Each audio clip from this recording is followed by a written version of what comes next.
또한 능히 이루실 줄을 확신하였으니 그러므로 그것이 그에게 의로 여겨졌느니라.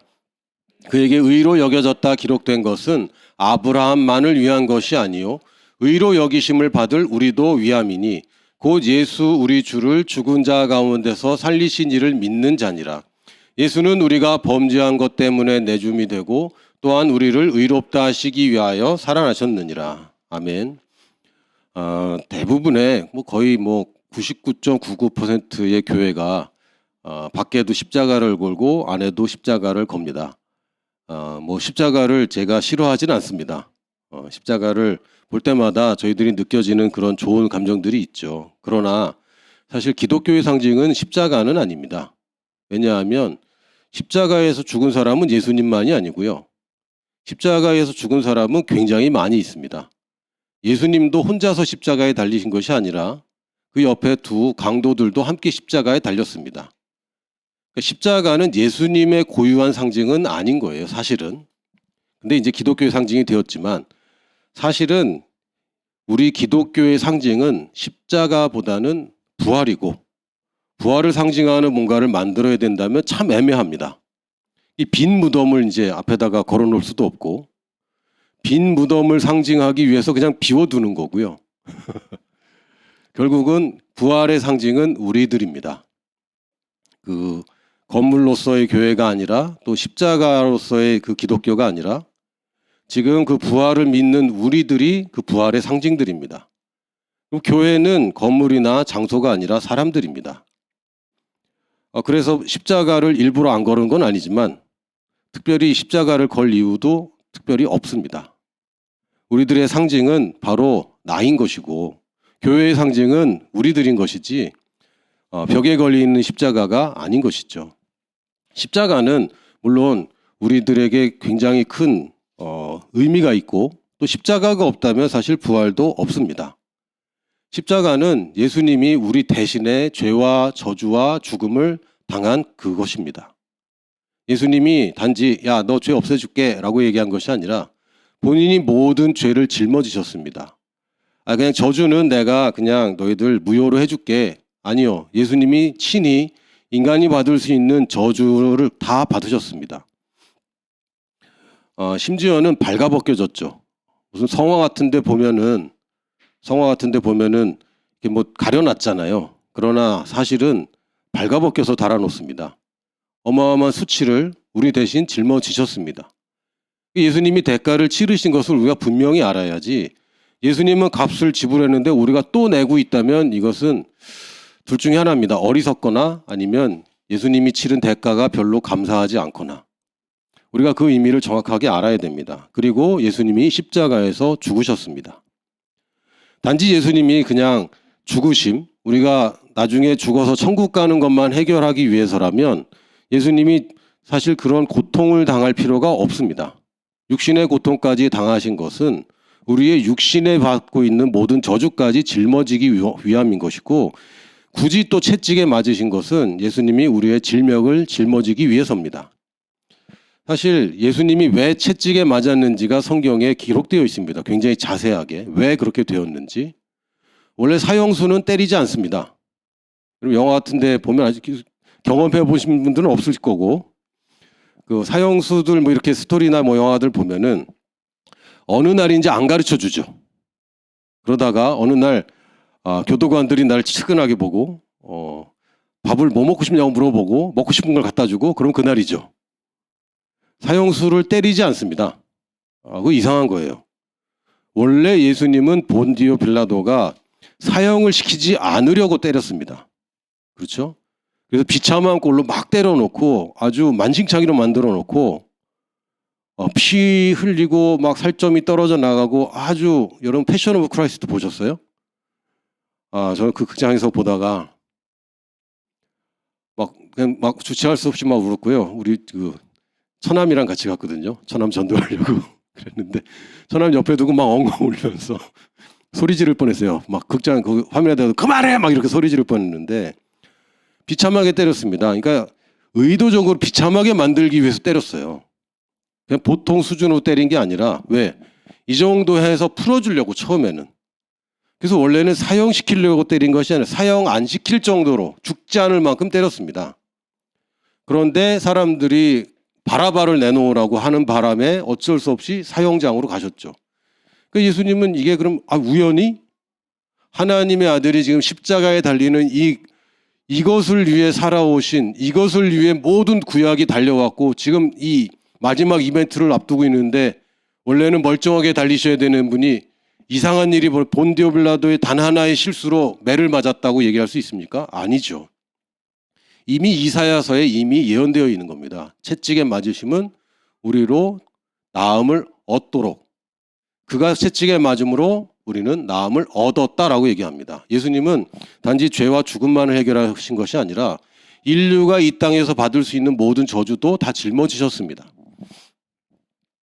주님이 내 자리에 대신 오셨습니다. 이것을 한글로는 대속, 속죄, 또 영어로는 어톤먼트라고 합니다. 대신 지불했다. 근데 십자가만 가지고는 우리의 복음이 완성되지 않습니다. 서두에 말씀드렸지만 십자가만으로는 우리가 믿는 이 기독교가, 이 복음이 능력 있는 복음일 수 없습니다. 우리의 본질은 뭡니까? 부활입니다. 예수님이 십자가 지신 것은 다 믿습니다. 그렇죠? 대부분 믿습니다. 그것까지 안 믿는 사람은 제가 못 봤어요. 부활하신 것을 안 믿죠. 그럼 부활은 뭡니까? 다음 장. 죄와 저주와 죽음을 이겼다는 겁니다. 대신 짊어진 것으로 끝난 것이 아니라 그것을 이겼고, 이제 예수님의 부활을 믿는 모든 사람에게 이 승리가 해당되게 되었습니다. 죄를 이겼습니다. 죄를 대신 내줬다면 다시 죄는 살아있어서 누군가를 또 죄로 묶을 것이고, 예수님의 구원 사역은 그 당시에 또 혹은 그 전 세대에는 이루어지겠지만 그 다음에 태어나는 우리들은 또 누군가가 또 필요하겠죠. 왜? 죄가 살아있기 때문에. 저주가 살아있고 죽음이 권세를 갖고 있는 상황에서는 때마다 시마다 또 양을 잡아 바쳐야 되거나 혹은 영원한 제사가 아니란 얘기입니다. 그 부활이 의미하는 것은 예수님이 죽음에서 풀려났다. 아니죠. 죽음을 이겼습니다. 죽음을 이겼기 때문에 부활하신 것이고, 죽음을 이기지 못하고 죽음에서 탈출한 것이 아닙니다. 죽음을 이겼습니다. 그러므로 지금도 살아계십니다. 부활하신 주님은 지금도 살아계십니다.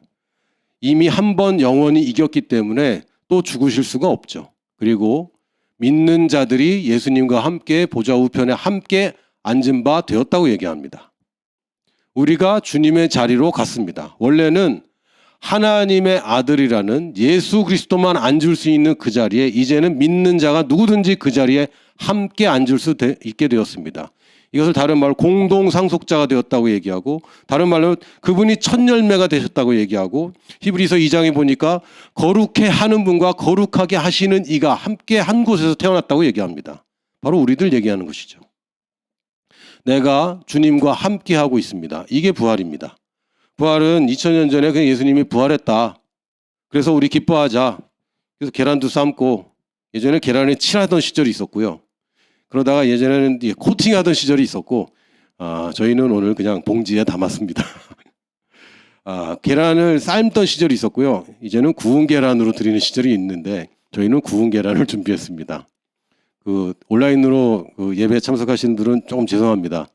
미리 배송을 했어야 되는데 각자 집에서 계란을 드시면 되겠습니다. 물론 부활의 상징인 계란은 아닙니다. 정확한 의미는 아닙니다. 단지 병아리가 알을 깨고 나오는 것이 무덤을 문을 열고 나오는 예수님을 상징한다 그래서 이제 계란을 나누기 시작했는데, 그러면 이제 날계란을 이제 나눠야 정상인데 그것도 유정란으로.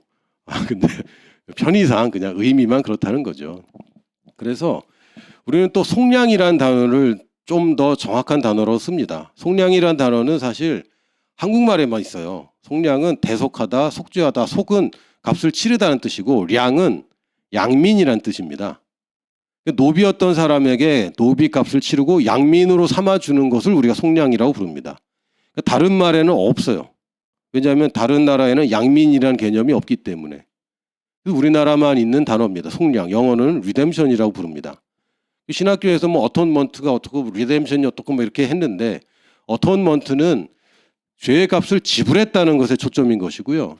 리뎀션은 그래서 내가 이제는 자유인이 되었다는 것을 더 강조를 하고 있습니다. 십자가는 예수님이 죄값을 치르신 겁니다. 부활은 뭡니까? 예수님이 이기셨고 믿는 자도 함께 이겼습니다. 우리가 십자가에 함께 매달려 죽었고 부활하실 때 함께 부활했다고 성경은 얘기하고 있습니다. 근데 저는 아직 죽은 적이 한 번도 없는데요. 죽을 뻔한 적도 있고 죽을 것 같은 적은 있지만 죽은 적이 없지 않습니까? 여러분, 원래 죽은 자로 태어났습니다. 영은 죽어 있었죠. 십자가에 예수님이 달리실 때 우리도 함께 거기서 옛사람은 죽었고 예수님이 부활할 때 믿는 자들은 거기에 동참하여 함께 부활한 것입니다. 이게 우리한테는 이해되거나 납득되지 않는 이 신비예요.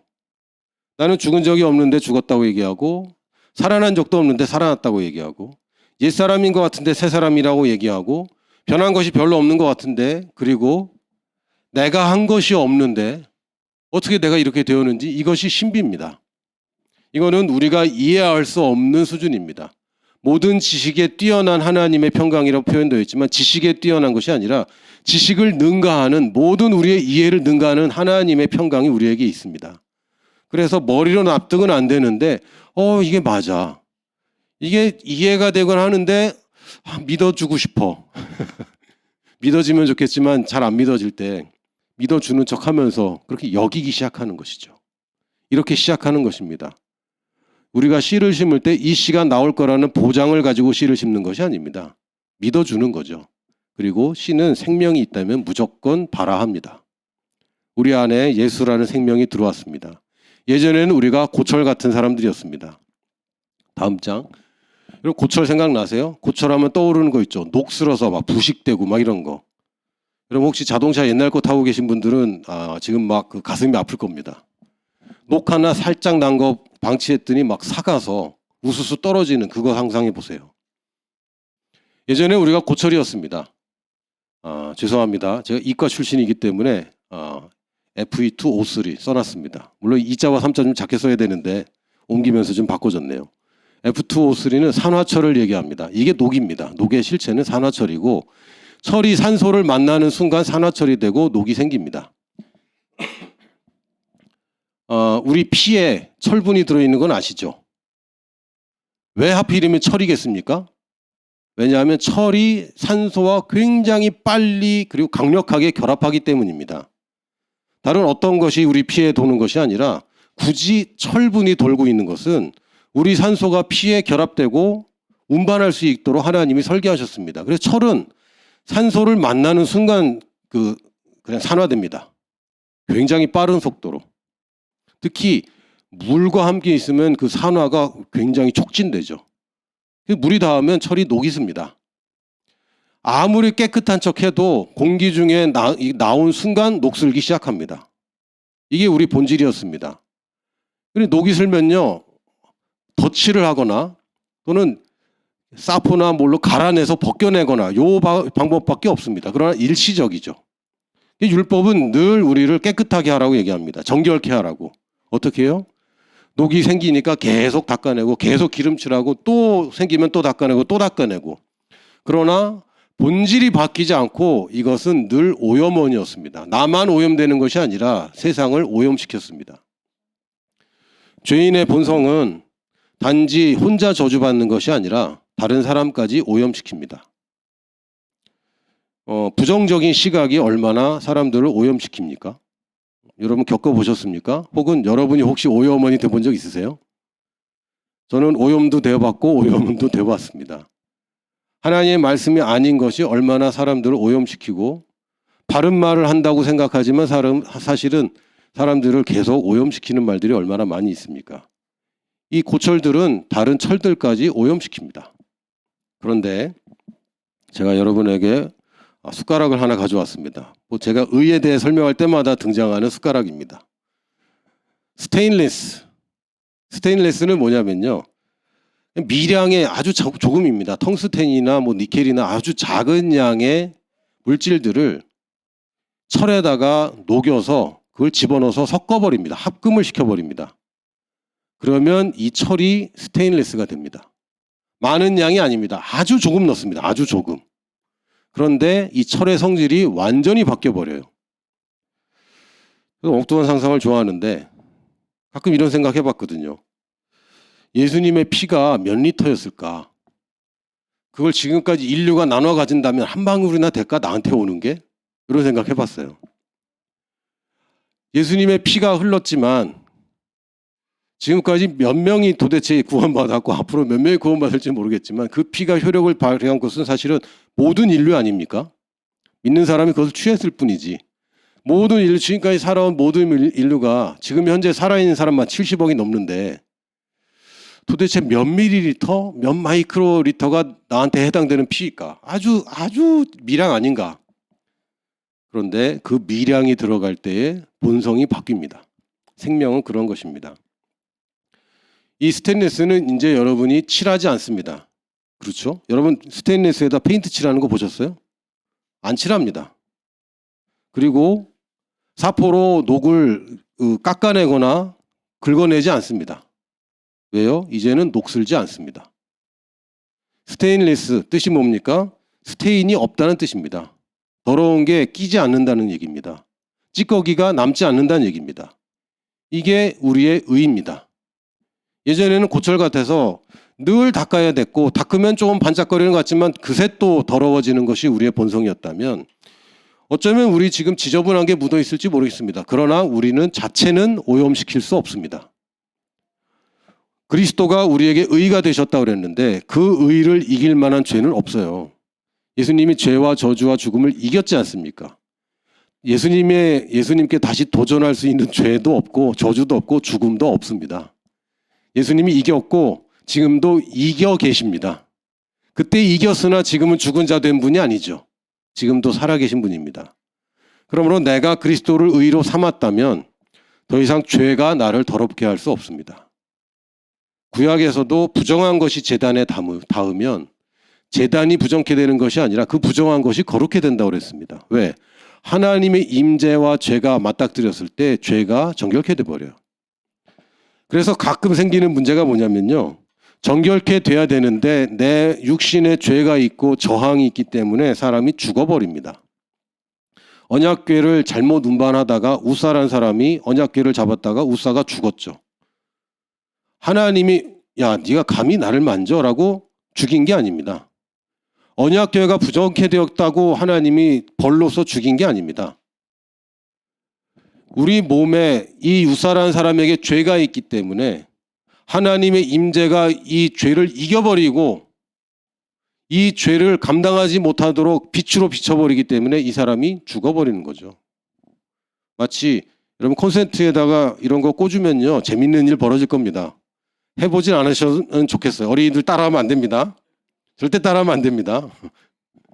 이렇게 하면은 넣으면은 저 발전소에서 내가 숟가락 넣은 것을 감지해서 가산동 29-21번지의 지하에서 누가 숟가락을 콘센트에다 넣었으니까 빨리 전기를 보내서 죽이자. 이렇게 하는 게 아니죠. 있는 전기가 원래 있는데 내가 거기에 부당한 방법으로 집어넣으면요. 전기가 내 몸에 흐르는데 내 몸에 저항이 없다면 아무 일도 일어나지 않습니다. 내게 전기는 흐르는데 저항이 있기 때문에 그것 때문에 타버려요. 이 저항의 전자들이 막 부딪히다가 타버리는 거예요. 그러나 이제는 우리가 그런 걱정할 필요가 없어요. 왜요? 우리는 스테인리스가 됐기 때문에 하나님의 임재에 언제든지 마음대로 접속해도 됩니다. 여러분이 하나님 아버지라고 기도했는데 아직 안 죽었잖아요? 그러면 이미 된 거죠. 할렐루야. 예배에 참석했는데 살아있다. 이거 된 거죠. 둘 중에 하나입니다. 하나님의 임재가 없는 예배든지 아니면 여러분이 거듭났든지 둘 중에 하나입니다. 우리는 그리스도를 의로 가졌습니다. 그래서 이제는 우리를 더럽게 할 수는 없습니다. 단지 닦아내야 됩니다. 그리고 식당에 갔을 때 밥 먹을 때마다 이 숟가락이 도대체 누구 입에 들어갔을 거라고 걱정하면서 드시는 분 계세요? 제가 예전에 인도 친구하고 얘기를 하다가 야 너희 왜 이렇게 손으로 먹냐 좀 더럽지 않냐 그랬더니 인도 친구가 야 숟가락이 더럽지 않냐? 이 손은 나만 쓰는 거야. 이거는 내 입에만 들어가고 내가 먹는 것만 만져. 근데 저 숟가락은 지금까지 몇 명의 입속에 들락날락 했겠냐? 생각해보니까 그렇듯합니다.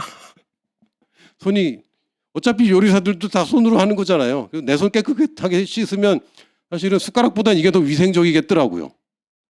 아, 이거 맞다. 이거 인도 사람들이 지혜롭다. 여기 인도, 네팔, 방글라데시 선교사님들이 계시기 때문에 특별히 인도 버전을 얘기했습니다만 우리가 걱정하지 않습니다. 심지어는 이거 땅에 떨어져도 저건 이제 못 써, 버려 이러지 않잖아요. 심지어 제가 밟아도 여러분 그냥 씻어서 쓰는 겁니다. 그렇죠? 왜요? 스테인레스이기 때문에. 우리가 그런 존재입니다. 죄를 지을 수 있습니다. 죄를 지을 수 없다라고 얘기하는 것은 우리의 의지적인 표현이지 그렇다고 진짜 죄를 안 짓고 산다는 얘기는 아닙니다. 잘못합니다. 실수하고 예배 드리기 전에도 죄 짓고 예배 드리고 나서도 바로 죄 지을 수도 있습니다. 그러나 그렇다고 우리가 더러워진 게 아니에요. 우리가 돌아서기만 하면 이걸 회개라고 부르죠. 회개는 뉘우치는 것으로도 회개가 아니고 내가 주님께 용서해 주세요라고 한다고 회개가 아니라 내가 돌이키면 회개입니다. 내가 주님의 임재로 돌아서면 회개인 것이고 내가 예수 이름을 부르기만 하면 나는 벌써 깨끗해 되었습니다. 예수의 보혈이 나를 언제든지 어떤 상황에서도 깨끗게 할 수 있습니다.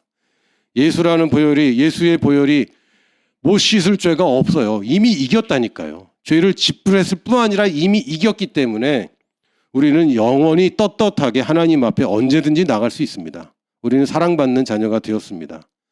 그런데 스테인레스를 쓰는 특별한 이유가 있습니다. 뭡니까? 위생적이고 또 그렇기 때문에 의료의 도구로 쓰여집니다. 죄인은 오염원입니다. 그러나 이제 거듭난 우리들은 더 이상 단지 내가 저주에서 벗어났어. 나는 이제 평안하게 살 수 있어. 나는 이 땅에서 잘 먹고 잘 살다가 천국 갈 수 있게 되었어가 아니라 이제는 우리가 사람을 살리는 일에 쓰임받는 의의 도구가 되었습니다. 의인이 된다는 것은 믿음으로 사는 것이고 믿음으로 승리하며 사는 것이고 의의 도구가 되는 것이 우리의 의로운 삶입니다. 부활하신 목적이 있습니다. 오늘 성경 말씀 보니까 이렇게 얘기합니다. 예수는 우리가 범죄한 것 때문에 내줌이 되고 우리 죄 때문에 예수님이 값을 치르셨어요. 또한 우리를 의롭다 하시기 위하여 살아나셨느니라. 부활의 목적이 분명하게 성경에 나와 있습니다. 우리를 의롭다 하기 위해서. 우리 죄를 짊어지신 것은 온전한 것이 아닙니다. 그것만으로는 온전하지 않습니다. 우리를 의롭다 하시기 위해서 부활하셨기 때문에 우리는 죽을 때 의롭게 된다고 얘기하면 안 됩니다. 이미 나는 의롭게 되었다고 얘기해야 됩니다. 이게 우리가 부활절을 기념하는 목적입니다. 예수님의 부활을 기념한다. 그래서요. 부활하신 목적을 이루셨다고 해야 우리가 정말 기념하는 것이고 그 목적이 무엇이었습니까? 우리를 의롭게 하시는 것입니다. 우리를 의롭다 하셨습니다. 그걸 이루셨습니다. 그러므로 우리는 스스로가 또한 우리 교회 안에서 성도들에게 가족 안에서 당신도 의롭다고 얘기해야 됩니다. 당신은 맨날 그래. 맨날 그렇지만 의로운 자야. 이렇게 하셔야 돼요, 이제. 당신 또 이랬어. 그러나 의로운 자야. 이렇게 얘기하셔야 됩니다. 당신 그러니까 얘기를 잘 하셔야 돼요. 당신 의로운 자인데 왜 의롭지 못하고 또 이런 짓 하고 있어? 이러면 이제 곤란합니다. 이건 복음이 아니에요. 결론은 나쁘다는 얘기죠. 그게 아니라 당신 이렇게 하면 안 되는데 그래도 당신은 의인이야. 이렇게 얘기해야 정상이죠. 할렐루야. 부활의 목적은 우리를 의롭다 하시기 위하여라고 성경이 분명하게 얘기하고 있고 성경이 그렇게 얘기하면 그런 줄 알아야죠. 거기에 따지고 들고 이걸 막 이렇게 다른 방향으로 해석하고 그렇게 하지 마시기 바랍니다. 많은 신학자들이 정말 이런 거 하느라고 굉장히 인생을 낭비했습니다. 하나님의 말씀을 그대로 받고 그대로 살고 그대로 이야기하고 그대로 전파하는 것이 우리의 삶인 것인데 너무 연구하고 너무 철학이랑 섞어버리고 다른 거랑 섞어버리고 그래서는 안 됩니다. 섞지 않을수록 능력이 있습니다. 할렐루야. 근데 제가 하나만 딱 섞었습니다. 우리 옆에다가 제가 플러스를 하나 집어넣었어요. 뭐 십자가 아닙니다.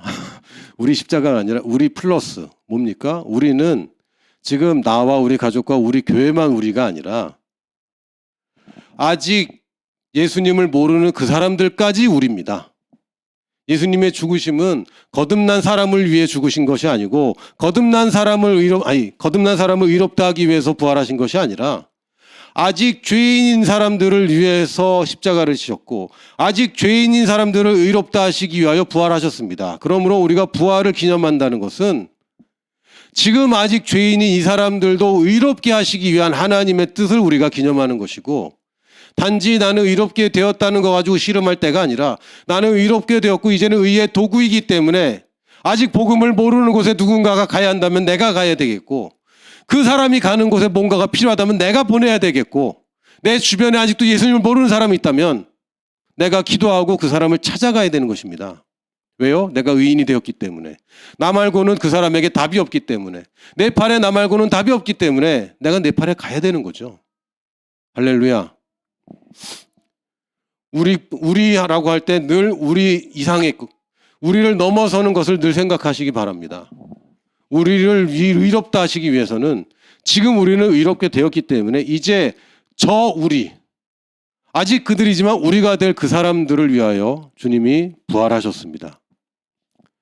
성경이 보니까 로마서 5장 17절에 보니까 한 사람의 범죄로 말미암아 사망이 그 한 사람을 통하여 왕노릇하였은즉, 아담 한 사람의 범죄 때문에 인류가 이렇게 고생하게 되었습니다. 죽음이 왕노릇하게 되었습니다. 모든 죄, 모든 유혹과 모든 두려움의 근원을 끝까지 살펴보면 결국은 죽음입니다. 왜 죄를 짓습니까? 왜 계속 가보면 죽을까 봐요. 뭐가 두렵습니까? 결국은 죽을까 봐요. 죽음이 왕노릇하였습니다. 그러나 더욱 은혜와, 우리가 값없이 받은 선물 아닙니까? 의인은 선물로 받았습니다. 행위로 의에 도달하려고 하는 자들이 다 교만한 자들입니다. 여러분, 의를 더 의롭게 되려고 하는 사람이 있다면 그것은 그리스도의 보혈을 모독하는 것입니다. 그리스도가 내 의가 되었는데 거기서 더 의롭게 한다고요? 그렇게 할 수 없습니다. 이미 거룩하게 하셨는데 더 거룩하게 된다고요? 불가능한 얘기인데, 종교적으로 접근하는 것이고 율법적으로 접근하는 거예요. 율법은 또다시 갈아내고 닦아내고 칠해내서 겉으로 보이는 것들을 회복시키는 것이고, 예수님이 정확하게 회칠한 무덤이라고 그것을 비판하셨습니다. 우리의 의는 행위로 말미암은 것이 아니라 선물로 받았고 우리의 본성을 변화시켰기 때문에 이제 행위로 드러나게 될 것입니다. 할렐루야. 우리는 은혜를 받았습니다. 은혜와 의의 선물을 넘치게 받았습니다. 저는 조금 받은 것 같은데요. 아니요, 성경은 넘치게 받았다고 되어 있습니다. 한 분 예수 그리스도를 통하여 생명 안에서 왕노릇한다. 왕노릇한다는 게 내가 왕이야, 너희들 나한테 다 꿇어, 이런 게 아니라 다스리는 것이고 책임지는 것이고 우리가 세상을 변화시키는 것입니다. 왕은 누가 필요합니까? 백성이 필요합니다. 백성이 없는 왕은 없어요. 왕은 누구를 낳습니까? 또 다른 왕을 낳습니다. 왕이 낳은 사람이 왕이 되는 거예요. 오늘 처음 읽은 고린도후서 3장 18절에 보면 누구 얘기입니까? 아브라함 얘기입니다. 아브라함이 믿음으로 의롭다함을 얻었다고 되어 있습니다. 아브라함의 믿음이 어떤 믿음이었습니까? 아브라함의 믿음은 두 가지 믿음이었습니다. 첫 번째, 아들에 대한 믿음이었습니다. 아들이 태어난다는 믿음이었습니다. 그리고 그 아들이 다시 살아난다는 부활의 믿음이었습니다. 우리가 지금 오늘 부활절 부활의 믿음을 얘기합니다. 그러나 또 하나는 우리에게 하나님이 아들을 주실 것을 믿으시기 바랍니다. 아브라함이 그걸로 의롭다함을 얻었습니다. 그러면서 우리에게 의를 얘기하는데, 우리가 누군가의 아들이 되었습니다. 누군가가 전한 복음으로 우리가 구원을 받았습니다. 의롭게 되었습니다. 그러므로 우리를 통하여 누군가가 거듭날 것을 여러분 믿으시기 바랍니다. 저는 한 번도 지금까지 전도해 본 적이 없는데요. 전도의 시도는 많이 했으나 한 명도 구원한 적이 없는데요. 앞으로 생길 겁니다. 적어도 100세 전에 생길 겁니다. 아브라함 100세에 아들 낳았는데 여러분 100세 전에 아들 낳게 될 겁니다. 할렐루야. 여러분 만약에 100세 넘어서도 아들이 없다 그러면 여러분이 아브라함의 믿음보다 훨씬 더 큰 믿음을 요구하는 거죠. 그럴 것 같지는 않습니다. 아브라함 믿음의 조상이기 때문에. 그럼 100세 전에 아들 낳는다는 얘기입니다. 아브라함에게 하나님이 보여주셨어요. 하늘의 별을 세봐라. 바다의 모래를 세봐라. 네 자손이 그렇게 될 것이다. 네 자손들이 그렇게 될 것이다. 그 얘기 우리에게 유산으로 물려주신 얘기입니다. 우리가 유업을 받았습니다. 아브라함의 유산을 받았습니다. 아브라함의 유산은 잘해서 받는 게 아니라 그냥 약속을 따라 물려받는 것이고, 오직 이삭 한 사람이 받았고 야곱 한 사람이 받았던 그 유산이 이제는 예수 그리스도로 말미암아 믿는 자 모두가 아브라함의 자손이 되었습니다. 그러므로 우리가 아브라함처럼 부활을 믿을 때에는 한 가지를 더 믿어야 됩니다. 뭡니까? 내 자손들이 어마어마하게 많아질 것을 여러분 믿음으로 취하십시오. 어떻게 해야 되지? 아니요. 어떻게 해야 되지가 아니라 일단 믿음으로 취하세요. 어떻게 하면 내가 전도할 것인가? 어떻게 하면 영혼을 구원할 것인가? 어떻게 하면 더 많은 사람을 주님께로 인도할 것인가? 어떻게 하면 선교사를 키워낼 것인가? 이전에, 행위로 접근하기 이전에 믿음으로 발휘하십시오. 왜요? 의인은 믿음으로 삽니다. 우리는 믿음으로 이제 반응하는 사람들이지 방법으로 반응하는 사람들이 아니잖아요. 일단 믿기 시작하세요. 저도 제가 어마어마하게 많은 일을 했거나 그렇지 않습니다. 저 부끄럽습니다. 그러나 저는 하나님 말씀을 그러면 안 되는데 테스트를 해봤어요. 정말 믿고 가면은 구원받을 영혼이 있는가? 제가 시도했을 때마다 거기에 분명하게 구원받을 영혼이 있었습니다. 제가 어딜 가든지 구원받을 영혼이 있다고 믿고 있습니다. 제가 학교를 찾아갈 때도 그렇게 시작했고 라오스에 갈 때도 그렇게 시작했습니다. 근데 정말 놀라운 사람들이 기다리고 있더라고요. 왜요? 이거는 약속이고 이것은 믿음입니다. 여러분이 그냥 일상생활에서 여러분이 마주치는 사람 가운데 여러분의 자녀가 될 사람이 있다고 기대하십시오. 여러분이 사역으로 또는 선교 현장에서 여러분을 통하여 구원받게 되고 나와 같은 선교사가 될 사람들이 있다는 것을 여러분이 믿음으로 취하십시오. 그렇게 말하기 시작하세요. 저는 모릅니다. 저는 어떻게 할 줄 모르고 제가 가진 능력은 별로 없습니다. 그러나 하나님이 내게 자녀를 주신다고 했습니다. 할렐루야. 그것을 우리는 믿는 것입니다. 우리 함께 고백하겠습니다. 같이 고백하겠습니다. 시작. 예수님은 십자가에서 죽으시고 무덤에서 부활하셨습니다. 나의 옛사람도 십자가에서 함께 죽고 주님과 함께 부활했습니다. 나는 새로운 피조물입니다. 나는 의인입니다. 의인인 나는 믿음으로 사는 사람입니다. 다음. 의인은 하나님의 선물이므로 내가 의인인 것을 누구도 부인하지 못합니다. 나는 하나님의 조의 생명으로 충만하며 그 안에서 다스리는 사람입니다. 내게 맡겨진 시간과 재물과 재능으로 세상을 다스리며 영적 자녀들을 낳습니다. 내 열매는 수많은 의인들입니다. 아멘. 다시 한번 고백하겠습니다. 예수님은 십자가에서 죽으시고 무덤에서 부활하셨습니다. 나의 옛사람도 십자가에서 함께 죽고 주님과 함께 부활했습니다. 나는 새로운 피조물입니다. 나는 의인입니다. 의인인 나는 믿음으로 사는 사람입니다. 의인은 하나님의 선물이므로 내가 의인인 것을 누구도 부인하지 못합니다. 나는 하나님의 조의 생명으로 충만하며 그 안에서 다스리는 사람입니다. 내게 맡겨진 시간과 재물과 재능으로 세상을 다스리며 영적 자녀들을 낳습니다. 내 열매는 수많은 의인들입니다. 아멘. 할렐루야.